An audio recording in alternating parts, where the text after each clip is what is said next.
My name's Sam. I'm here with WatchMojo.com on the Suzuki flagship model, the Hayabusa. These bikes, among others, are the highest quality, fastest bikes in the world, and you can really tell it when you look at their show. This is the GS6R 600, one of the 3 models that we make in the GS6R series. I noticed that the bikes is really stylized. It's one of the things that Suzuki's, in my opinion, really known for is the style of bikes.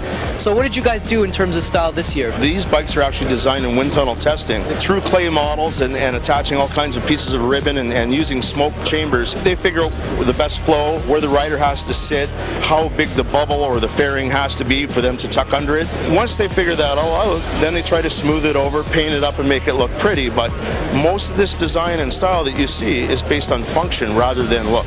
You know, as you see, that exhaust system is, the outside is basically all titanium. Titanium is, of course, very light and it withstands heat, and of course in a valve train situation, the lightweight allows the engine to rev much quicker. Actually, I have a soft spot for this. This is the 2008 version of the M109R. If you're into power cruisers, this definitely is the horsepower king. It's certainly not for beginners.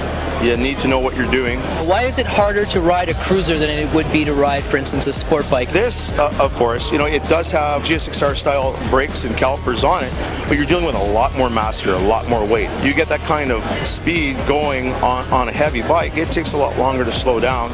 And also when you're going through a corner, you've got a lot more mass there. The ground clearance on the foot pegs of these is quite high, and if you'll notice, there's a replaceable bolt at the end of each foot peg. When you drive cruisers on the road and you go around corners, if that starts dragging, you stop leaning it over. You just don't go any further. They're not meant for Ricky Road Racer. Yeah. This is meant for the guy that wants to just cruise around and look cool and go fast. This is the 2008 1300 Suzuki Hayabusa, and this is a full model change year for this bike. It came out in 1999, was the first year, and been pretty much the same motorcycle all the way through. In order to keep that enthusiasm out there, it was time for a change to get people to part with their old 1999s and come up to a 2008. I mean, this has absolutely turned into be a cult bike. It's the only motorcycle that's in the Guinness World Book of Records as holding the highest land speed record of a production motorcycle. I'm happy to report for those speed freaks out there that it actually has more horsepower than the previous model.